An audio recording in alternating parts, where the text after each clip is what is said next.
Здравствуйте, уважаемые студенты Международной гимназии Сколково, присоединившиеся гости, родители. Очень рада, что вы нашли время присоединиться. Сегодня у нас долгожданная встреча со студентами MIT. И мы с вами сегодня поговорим о том, как проходит обучение, как поступать в университет, и у вас будет уникальная возможность задать свои вопросы в режиме онлайн. Мы готовы. Поехали. Добрый день, уважаемые студенты, уважаемые гости. Я бы хотела дать комментарий по организации. Первый по поводу языка встречи. Презентация от студентов MIT будет на английском языке, но если у вас есть какие-то вопросы, которые остались, что-то может быть в связи с трудностями языка, что-то осталось непонятным, или это не было озвучено в презентации, пожалуйста, напишите ваш вопрос в комментариях на YouTube-канале. Мы обязательно зачитаем этот вопрос и попробуем на него ответить на русском, либо сделать перевод на русский язык. Большое спасибо. Пожалуйста, презентацию. Так, прекрасно. Тарин, пожалуйста. Okay. Hi, everyone. Thank you for having us here. And we're going to talk about life at MIT and talk through some questions that you guys had, and just for us to share our experiences as MIT students and what we've noticed here in Russia so far, and also life in the U.S.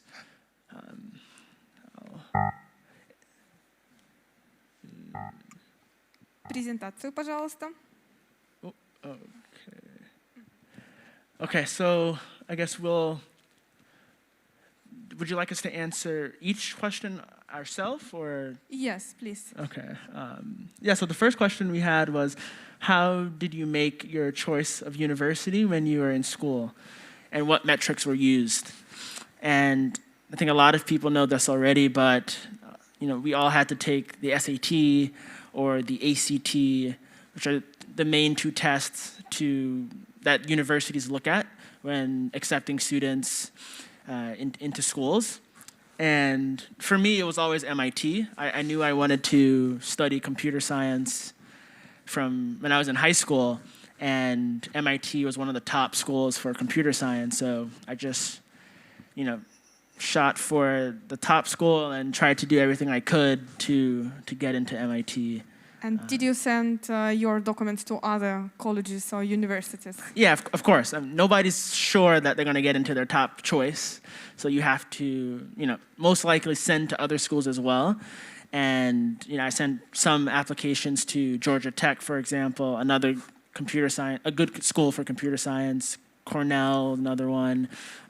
There's a few of them that I Excellent. applied to. And for our listeners, I would like to add we have a student who right now studied at Georgia Tech universities, and it's really cool. Yes. Thank you. Mm-hmm. Yes, please, maybe Mariela to also answer the question. Sure. I wasn't like Tyrone and knew that I wanted to go to MIT for a long time. I sort of decided during my senior year that I wanted to apply because I was interested in the research they were doing and the people that were studying there and the kind of projects they were working on. And it just seemed like the right environment for me. In terms of the metrics that were used to determine whether you get in or not, it's not just tests. They also look at your grades, what kind of extracurriculars you're a part of, what kind of activities you do. A lot of schools want to see what your passions are and what you spend your time doing, and use that to determine whether they let you in or not. And did you also consider other universities or colleges? Yes, I also applied to Georgia Tech and a couple others. Okay, yeah. And Sangeeta, please. Yeah, so so I also, like Mariela, I wasn't completely set on MIT from a very young age. I was probably still in 10th or 11th grade. But for me, I think I study bioengineering, and the major itself is pretty unique to MIT. A lot of schools have biomedical engineering, which tends to do more with prosthetics and sort of macro scale technology, but this was like the first program I had seen that was really pioneering the field of gene editing, biotechnology in ways that other places weren't. I think the city, Cambridge, also has Harvard, which one of my concerns with going to MIT was it would be very STEM focused and I wouldn't be able to maybe interact with people very different than me. But having lots of schools in Boston has made that like not as much of a concern at all. But I think most of all, I think the people at MIT are very kind and just have a very distinct energy that I couldn't feel in other places. Yeah. Okay, so the next question: at what age did you decide to choose MIT? It was probably, I think I was in, I don't remember the exact age, but in high school, maybe ninth grade, I think, was when I knew I wanted to go to MIT. It was my first choice. I would say I decided a little bit later, maybe not until the 12th grade or 11th, when I was actually beginning to apply, that I decided. Okay, and you? What about you? Yeah, it would be about the same as Mariela, maybe end of 10th or 11th grade.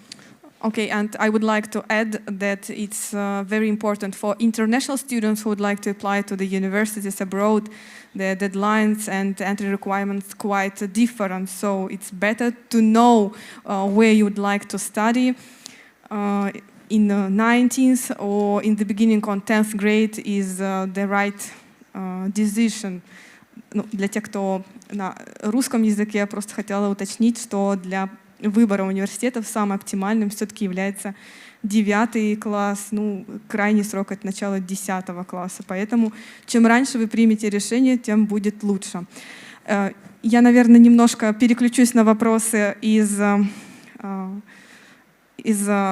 канала YouTube. Здесь есть несколько вопросов, и я зачитаю их. What do you want to do in the future, and where are you planning to work, and what companies you consider maybe in the future, or maybe you have a like internship already? Тайрон? Тайрон, если будет возможность на вопросы с YouTube отвечать на русском. А вопрос был на английском, поэтому думаю, что можно на английском. Ну, как Тайрону удобнее. Как удобно. Еще я не знаю. Я бы сказал, что может быть в финансе, хотя я изучаю компьютерную науку, мне очень интересно в финансе. Так, я бы хотел работать в Уолл-стрит или Уолл-стрит в Нью-Йорке.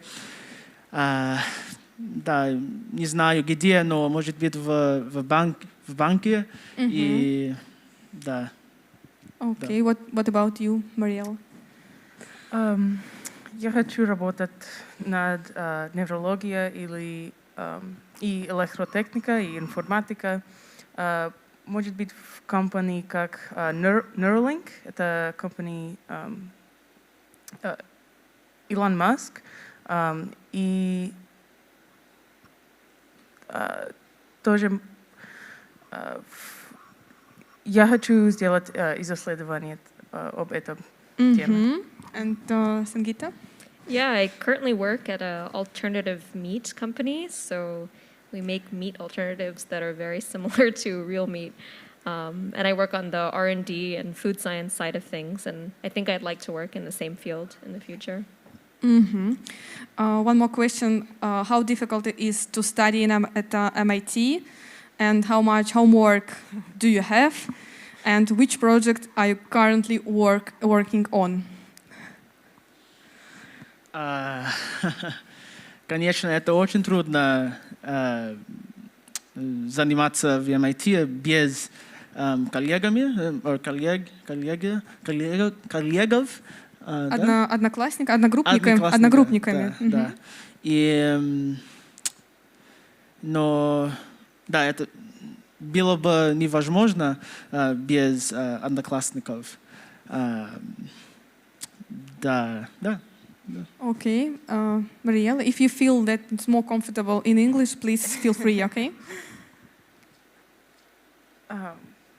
The question? Yes. The repeat question. Yeah. How difficult is to study at MIT, and how much homework do you have, and which projects do you working on right now? I think a lot of people know that it's very difficult to be an MIT student, but at the same time, people take as many or as few classes as they want and can spend as much or as little time as they want on that. But generally, you spend many hours a week on homework, but also on other extracurricular activities. And in terms of research I'm doing right now, I'm looking to work on brain-computer interfaces and devices that can help people by interacting with the brain and the body. Okay, and Sangeeta? Yeah, I mean, I agree completely with what Mariella said. I'm also currently working at the food company that's making alternative meat, and also working on projects related to texture. But I would say that I try to do less than it would be to be completely overloaded. But I do know people working probably 80, 90 hours on school every week. Yeah. Okay, so it's not easy to be a student of MIT. Okay, and one more question, and then we come back to our discussion. How do you plan your timetable? And maybe you use a certain app, and what is it? And could you give any advices how to be more productive? Yeah, I can Any talk. advices? Just your Sure. experience. I keep a very detailed Google Calendar with all of my classes and appointments and things like that. So that really helps me stay organized and know when things are due and what I need to be working on a given week.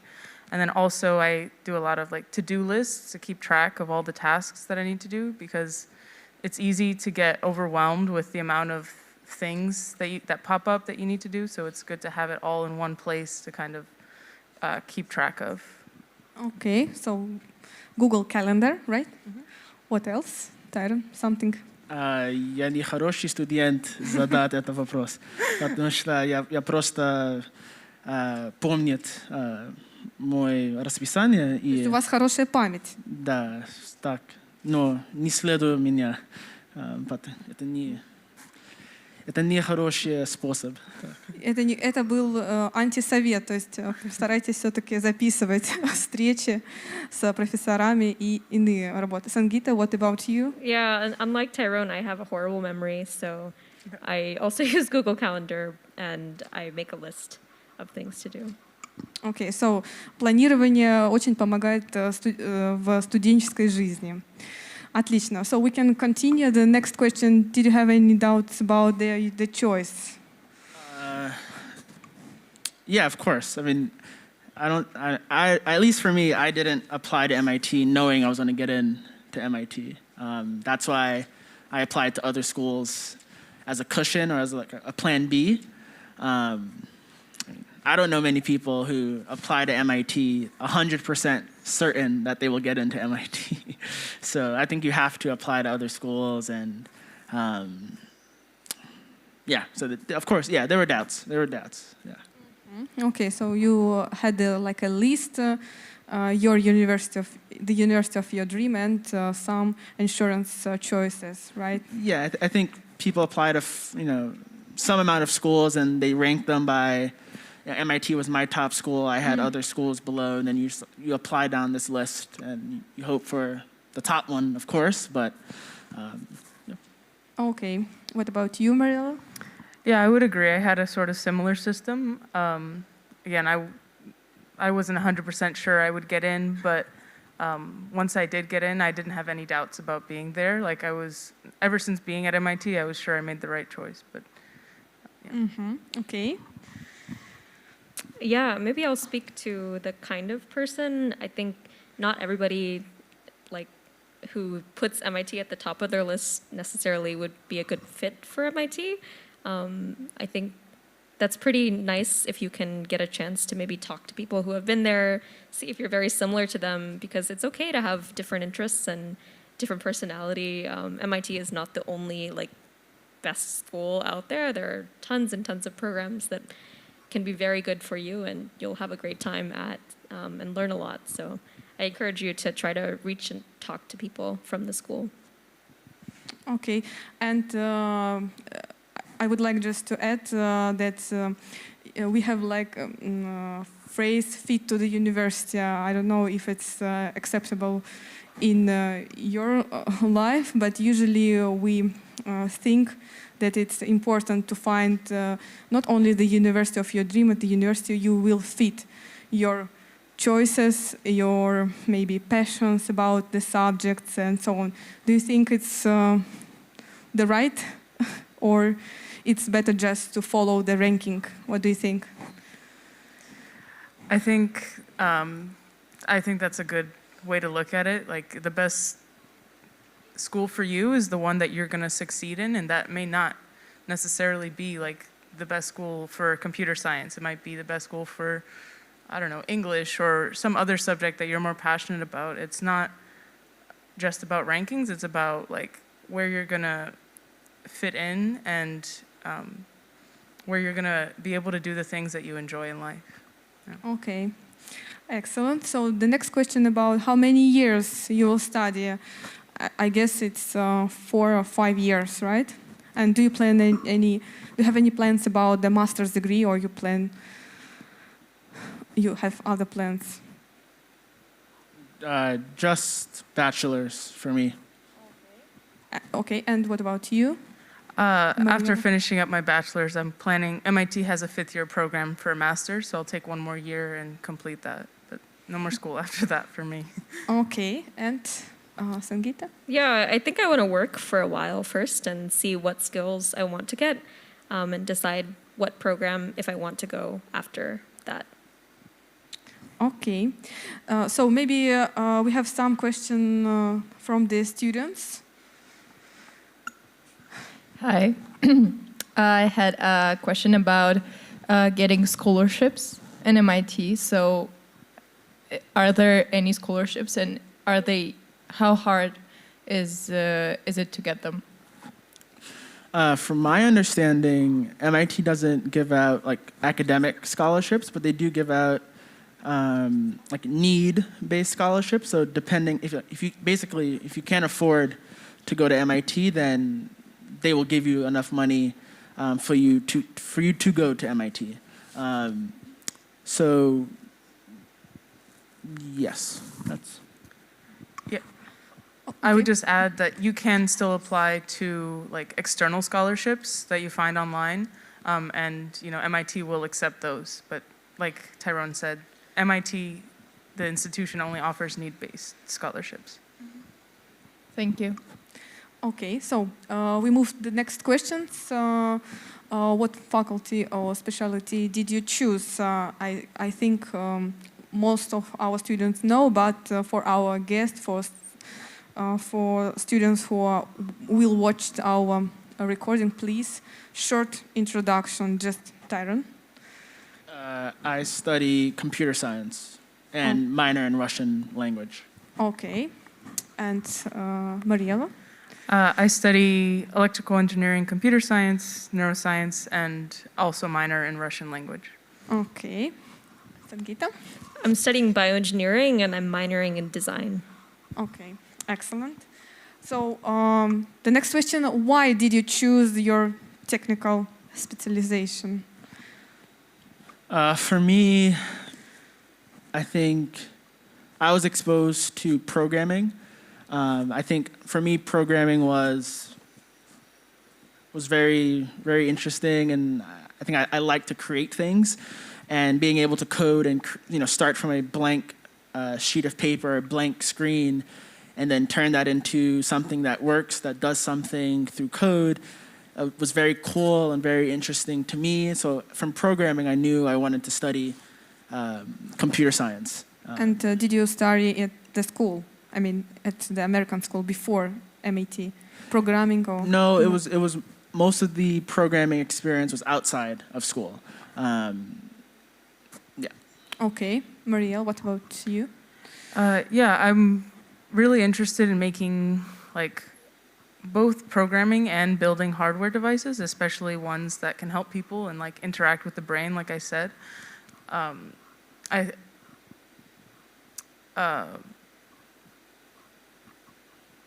Yeah, I just like to make things and especially hardware and physical devices that can help people. Okay. Sangeeta?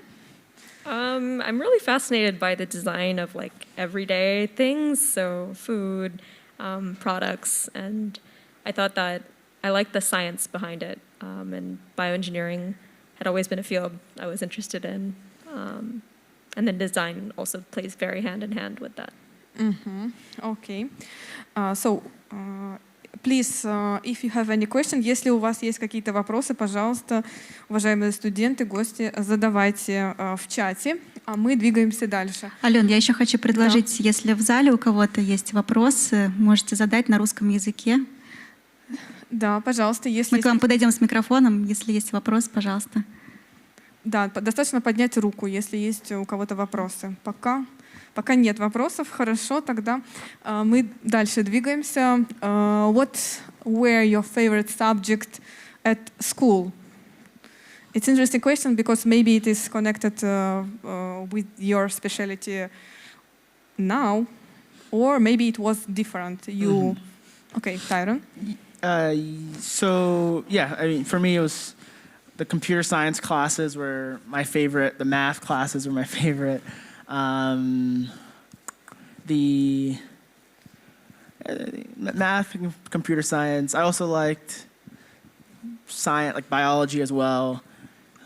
That's really it. Wasn't a fan of English or humanities as much, but. And a subject which you do not like to study at the school? English, humanities. I didn't like foreign language either, but now I like studying Russian. So things change, but yeah. Okay, Marielle, what about you? Like, what was your favorite subjects? And the next question: any subject that you do not like? Kind of along the same lines of Tyrone, I really enjoyed my math and like physics class in high school, but I also took a lot of art classes, which I really enjoyed, and some subjects that I don't like but have to study. Again, probably the humanities classes. I'm not a big fan of writing, so those classes were a little more challenging for me. Sangeeta, what about? Yeah, I really liked biology and chemistry in high school. I also took a class I did science fairs, and so there was like a research and design class specifically focused on helping you develop project ideas, etc. So I really liked that class as well, and obviously really liked art as well. Subjects I didn't like as much. I was never very good at physics, but I think it's important to know. So I had to take it again in college, yeah. Okay. The next question is, it's difficult to take exams while studying, and what are the most difficult subjects for you now? Yeah, physics is probably pretty difficult for me, but it's done now for me. Is it difficult to take exams while studying? I'd say the exams at MIT specifically are pretty challenging because they really put your knowledge of material to work. They want you to apply it to real-world situations in ways that you've never seen before. So yes, it's difficult, but I think it's ultimately pretty valuable. Okay, Tyron, maybe you would like to add something, like how you prepare usually for exams. Yeah, I agree with what Sangeeta said. I also am not a fan of physics. I think you just have to really study, trying to apply what you've been taught in class to other things that you haven't seen, because those are the things that will probably show up on exams, because they like to test you on applications that you don't know, like that they haven't discussed in class. So, yeah. Okay, Mariela, something to add? Maybe you can share a short story when you prepare for exams. It was difficult for you. It was like a challenge for you. Sure.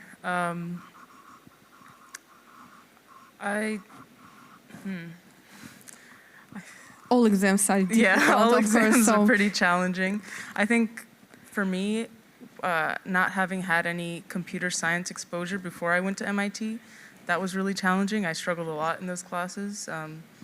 But, I didn't do so great like on the introductory classes, but now I would say I'm pretty good at programming because of the experiences I had on those like exams and classes. Okay, so the next part I would discuss is application process. It's very important because we would like to know, and the students, how to prepare to apply for universities, right? And what are the biggest tests when you entering university? Of course, like SAT, ACT. There even SAT has different, like smaller exams for each subject called subject tests. I believe on the SAT, I don't know if they do it now, but you had to write an essay alongside when you took the test. That was all I took. It was the SAT and the subject when test. did you start to prepare to this test? I mean, before the application process. Sure, I believe in... Before 1 year, 2 years, I don't know. I think in 10th grade is when I started to like download practice tests and then start taking practice tests at home and then online, studying online. I think in 10th grade, because I think we take the real test in 11th grade or 12th grade, if I remember correctly. Mm-hmm. So I started in 10th, I believe 10th. So you studied 12 years, right? Yes. 12 лет вы учились в школе? Нет, 13. 10 класса. Нет, я поняла. А всего лет сколько лет вы учились? Всего 12 лет, правильно? 12, yeah. 12, да. 12, да. То есть в 10 классе уже студенты готовились к SAT. Ну, если переводить на нашу систему, то это в 9 классе. То есть конец 8, 9 класс — это самое оптимальное время для подготовки к такому сложному экзамену, как SAT. Mariela, what about you? Yeah, I would say I also started studying for the SAT around 10th grade for us. Mm-hmm. But another thing is, like, I think not just MIT, but many schools now are kind of opting out of these tests. Because I know at MIT there are you don't have to take, I think, the subject test anymore or something like that. So just when you're applying, look into what the school that you want to go to actually requires. Because I think the requirements are kind of changing. Mm-hmm. Right now. And one more question. Did you prepare other documents or did you take other tests to be entered to the university? I guess another thing, I don't know if it's as applicable here, but I took AP classes and you have to take AP tests for those, and some of those do get credit, but I guess... It was your high school diploma, right? Or it was extra curriculum?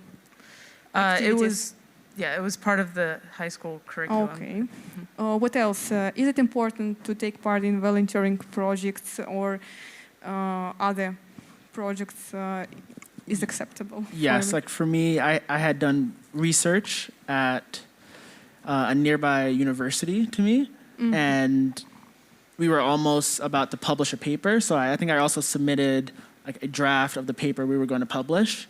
I think that helped. It was a paper of my research in computer science, so I'm pretty sure that helped out. That was like the only other submission that I did. Mm-hmm. And Sangeeta? Yeah, I also submitted a portfolio of my research. I mentioned that I was competing in science fairs, and so I had kind of built up a few projects over the years.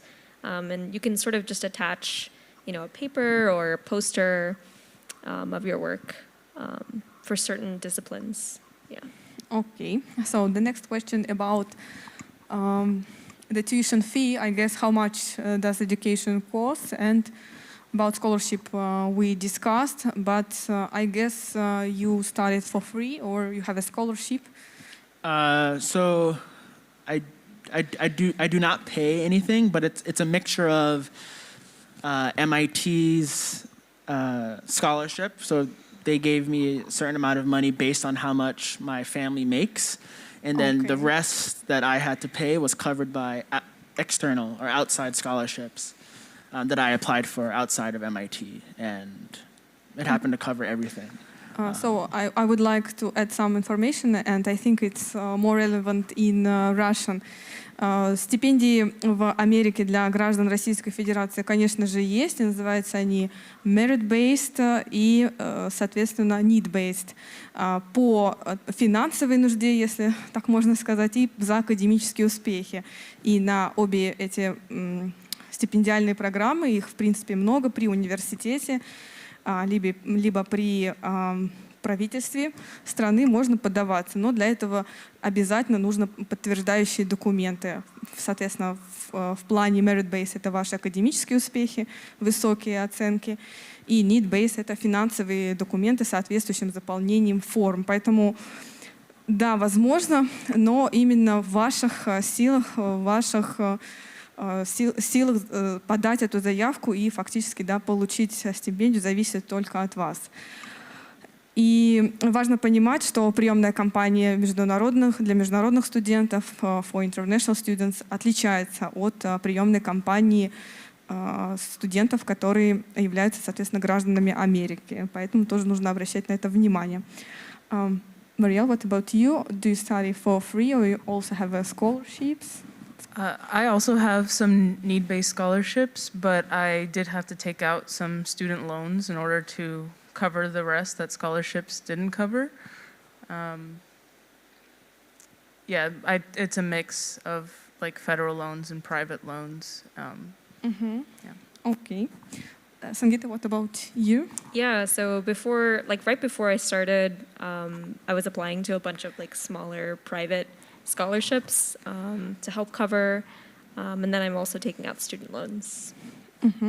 Уважаемые студенты, если есть еще вопросы по аппликационному процессу, то пожалуйста, задавайте вопросы. Если у вас, может быть, дополнительные вопросы.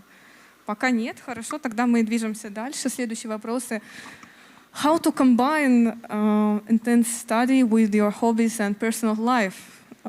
Of course, it's very important to study, and how do you combine your hobbies? And maybe you can mention also what you would like to do in your free time. Yeah, in terms of hobbies, I like to draw, and I also am on the rowing team, so I spend a lot of time doing rowing, and I try to take a class that involves art so that I can kind of, get some academic credit, but also do something that I enjoy. But I also try and make a point of setting out a day a week where I'm not doing any schoolwork, usually Saturdays, so that way I can, take some time to recharge and do the things that I enjoy, and then spend the rest of the days working on my studies. And what do you do when you're tired? I take a nap. Oh. I take a lot of naps, or it depending on the professors, you can sometimes ask for more time on assignments depending on, the class. Okay, just to have time to recover. Tyron, what about you? Maybe some advices. I also like to play sports, and I have hobbies as well. I think school comes first. Out of anything, school comes first. But I think it's also important to try to find time to do sports and stay active. So I would just say, prioritize, put school first, and then your self-care and your hobbies and sports second, and just do your best to prioritize that. Excellent. Sangeeta? I think I'm more moderate on that. Like school and everything else comes equally. But I do also try to. I think there's a lot you can learn from just the people around you at school. Like there's students, there's teachers, there's people who have no relationship to the university all around you in the city, and just spending more time talking to those people or like spending time doing their interests is also really invigorating of an experience. So, yeah. And do you work? Do you plan maybe to work during your study? I have 2 jobs at the moment. Oh. While studying. So yeah, both part-time. But. And what do you do? The first job is working at the alternative meat company, and the second job is a research job. Okay. And I have a question so far. So while you are here, taking your teaching internship in our school, in MIT, you have holidays or what's going on there? Yeah, so the month of January at MIT is called Independent Activities Period. So it can be a whole month off if you want. It can be a time where you take a month-long class, learn sign language, learn, programming. Just it's a time where students kind of have the opportunity to work on what's interesting to them. You can do research or anything like that. So we decided to come here. Great, thank you. And Tyron, what about you? Do you work or do you plan to work during your study? No, I don't. I do research, but it's not really. I wouldn't say it's work per se, but I don't usually work during the school year.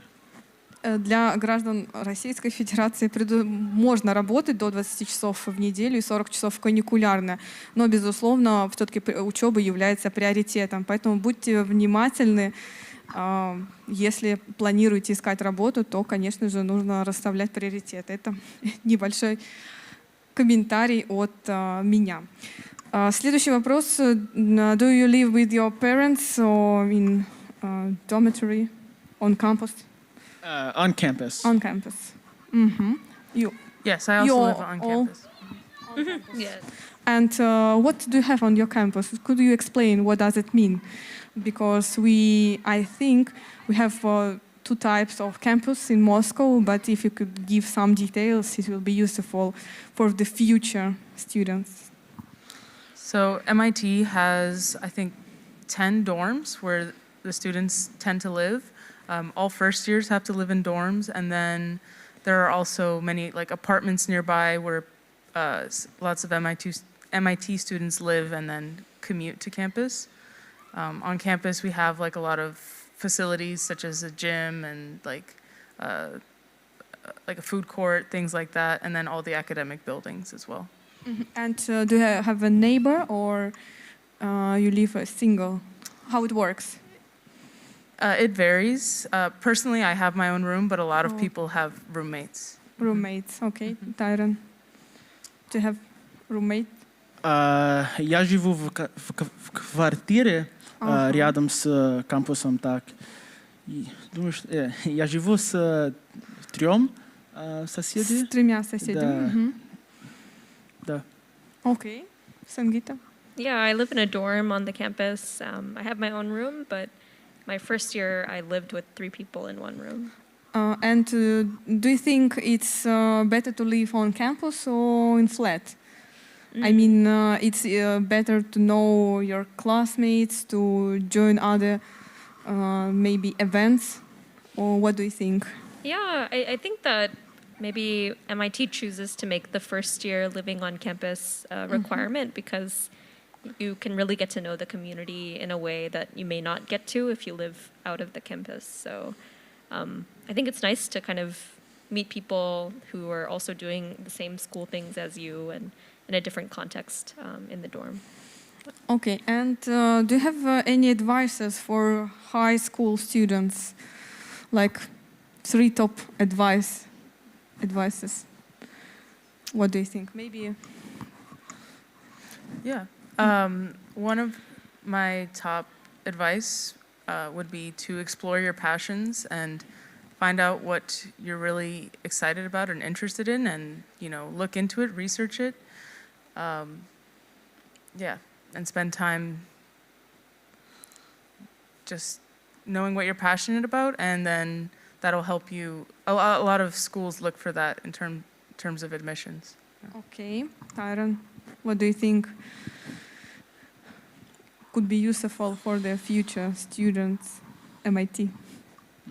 Like applying to MIT or just Yes. I mean, advices for students. I would say to try and show your passion for whatever major that you want to study at the college.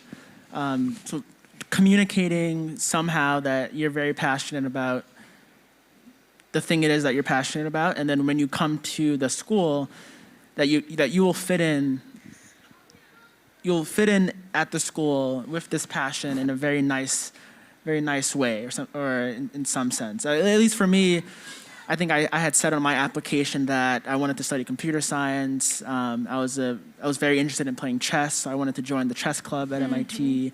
And I showed them that if I were to come to the school, I would fit in and have a good life in some sense there and fit in nicely. So demonstrating and showing that to them that this is the school for you and you'll fit in and you just won't, you won't be supported there is not a good thing. So show them that there are things there that you can do and that you will try to do when you're there.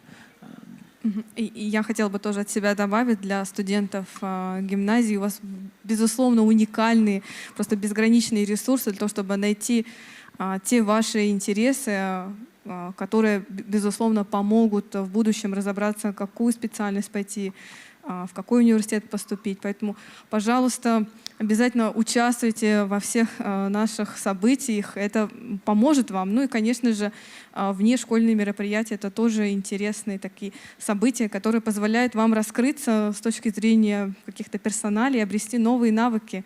Поэтому обязательно участвуйте. Это важно.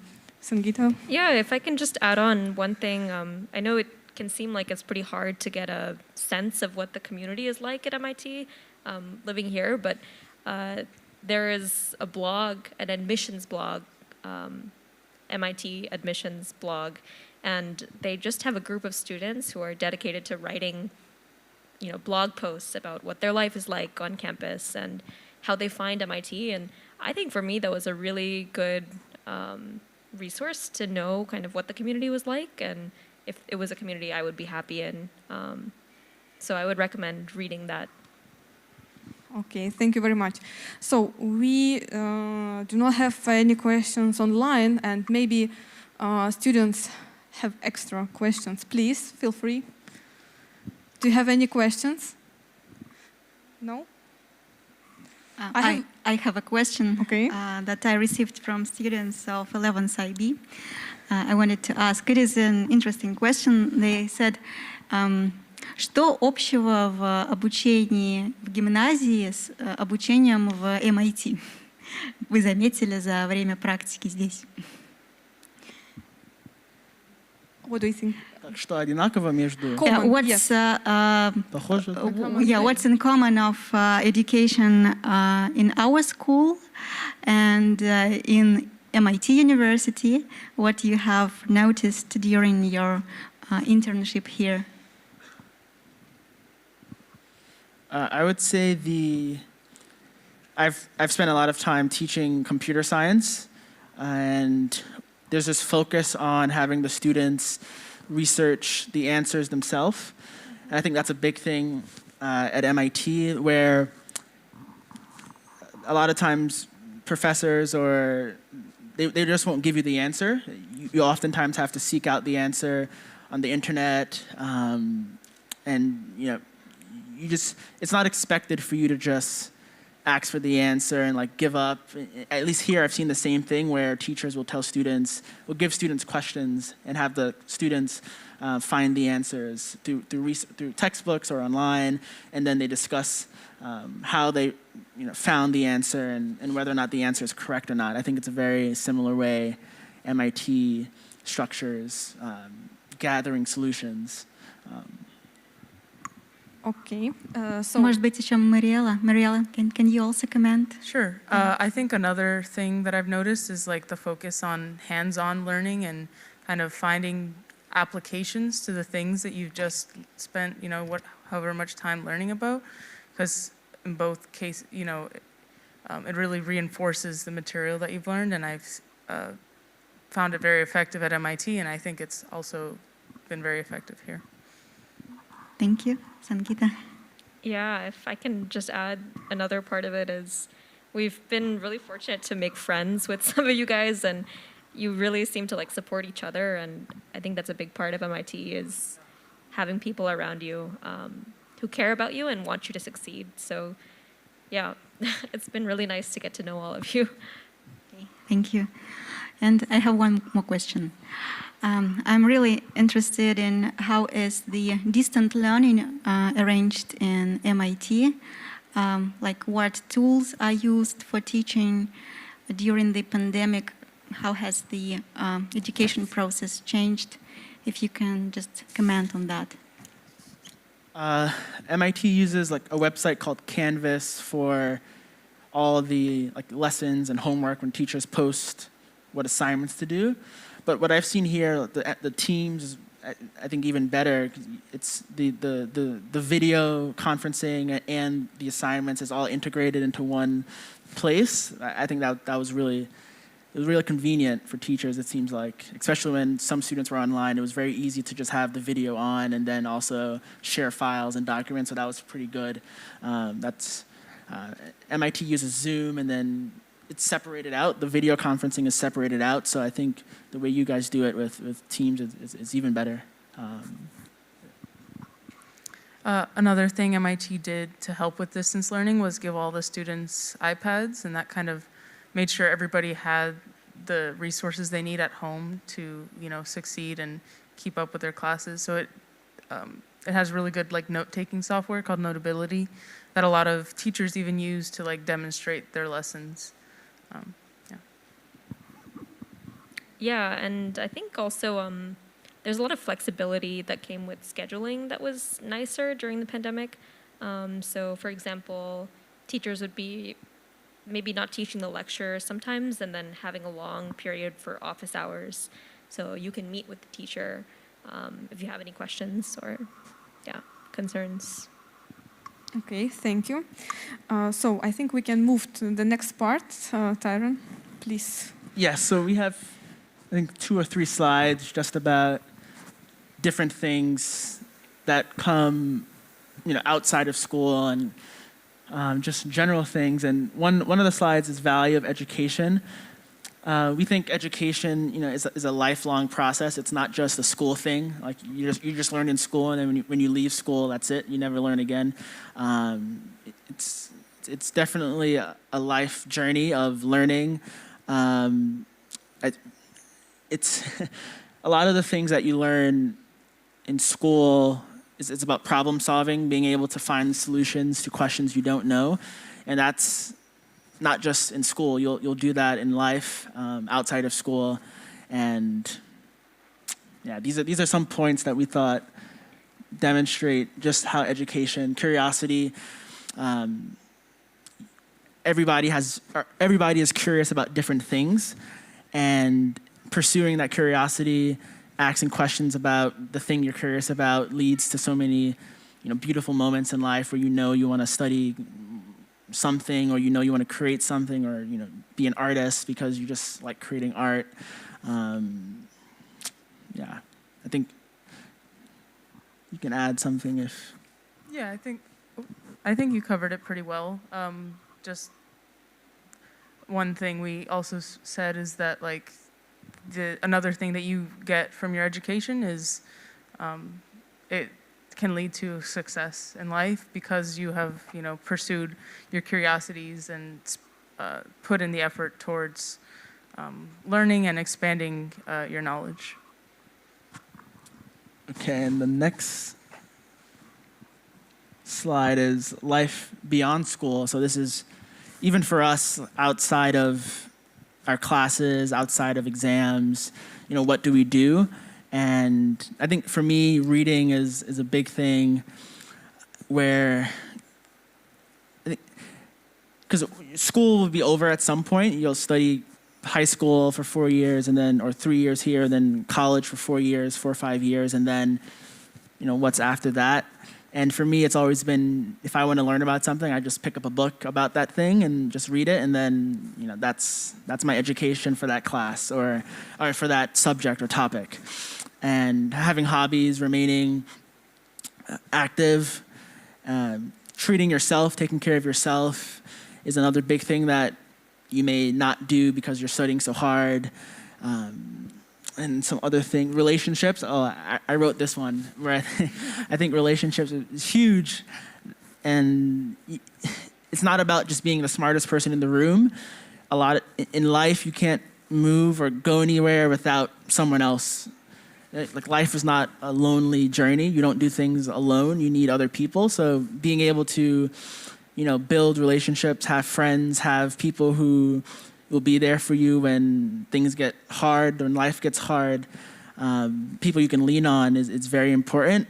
So, obviously study hard, but also find joy in the people around you and your relationships with friends, because they're very important. So anybody else can add. Yeah, that's probably like the biggest thing as well. MIT is a very community-centered school, and I think it's very hard, but ultimately they teach you can get through anything with these people around you. So that's probably the biggest lesson I'll take away from the school. Yeah.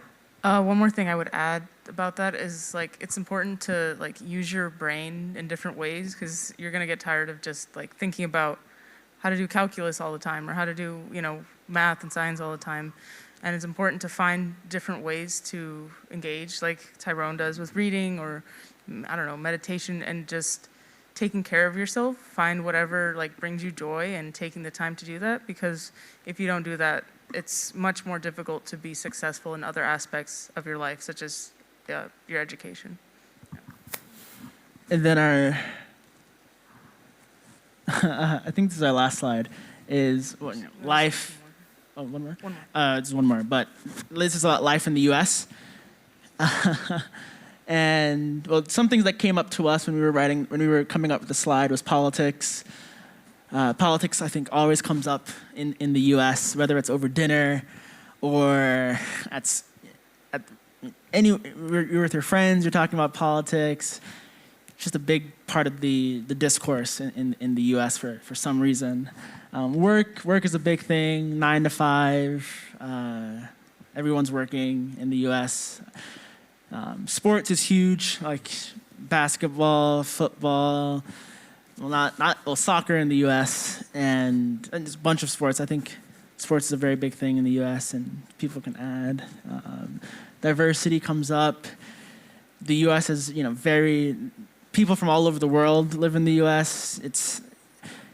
In my opinion, you can drop anybody from around the world into the U.S. and they won't feel they may feel themselves as a foreigner, but people around them may not think that they're a foreigner because they've seen so many people, so many different people, that you just become used to the differences. That's just the way the U.S. is. It's just a melting pot of different people. So these are some things that came to mind when we were discussing life in the U.S. Yeah. I would agree with that. In terms of MIT specifically, I think diversity is especially celebrated and encouraged, and one of the values that comes from this diversity is differences in perspectives that lead to meaningful, scientific discoveries, and I think that the diversity of MIT is one of the reasons that it's such a prominent institution. Yeah, I can only just agree with both of that. Okay, so the next part is about impressions. Okay. Yes, the most important slide. How has our time been in Russia and what we've noticed? I think for a few of us, it was about just how amazing New Year's holiday is for Russians and just how beautiful the decorations are around the city.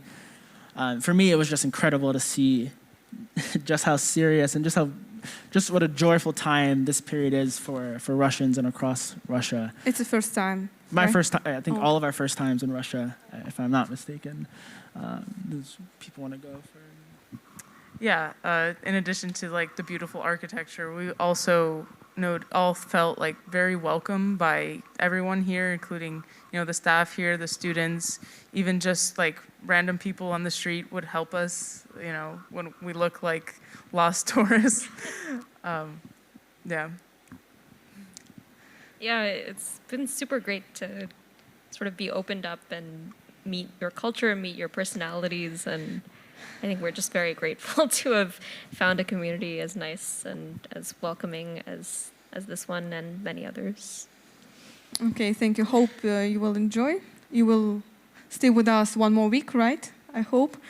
And so we will check if we have any questions. I think we don't have any online questions. So I will ask students, do you have more specific questions? Yes, I have. So I wanted to ask you if you're thinking about moving anywhere to live or work or just making some volunteering stuff.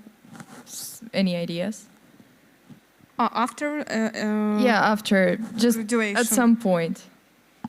Have a think about to move to other country. Maybe Russia. Well, for me, it's Russia because Okay. I just like studying Russian language, culture, history. It's all interesting to me. So probably Russia would be like a place I would go to like for a year or so Welcome, to please. live. Okay. Mariela, have you ever think about it? Yeah, I think I would agree. Since coming here, I think I've decided that I'll come back at some point in my life. In terms of like living or visiting other countries, my family is from Colombia, so I think I'd like to spend some time there at some point, or other places in South America, maybe do some volunteer work there. Okay. Yeah, I never really thought that I would ever come to Russia. I just did not know much about the country at all, but it's been such a privilege to explore it in all of these different ways. And I would love to come back someday. I'd love to live closer to this part of the world. I think there's just such a difference in the way that, everybody interprets life and how they do their everyday compared to the US. So would love to. Okay, thank you so much. So I would like to ask, do you have any questions? Есть ли еще вопросы в зале? Если нет, то я, наверное, хотела бы в заключении добавить, что, уважаемые студенты, пожалуйста, изучайте новые языки, участвуйте в олимпиадах, в конференциях, обязательно изучайте что-то новое для себя, открывайте интересные сферы, учитесь, конечно же, хорошо и изучайте новую информацию, которую еще читайте больше, рисуйте, занимайтесь спортом, все, что вам интересно. И в гимназии я уверена, что есть все ресурсы, и мы всегда рады помочь вам в реализации ваших мечт. Поэтому всем удачи и до новых встреч на наших университетских днях. Спасибо большое за внимание, спасибо гостям. Большое спасибо. Thank Спасибо. you. Спасибо.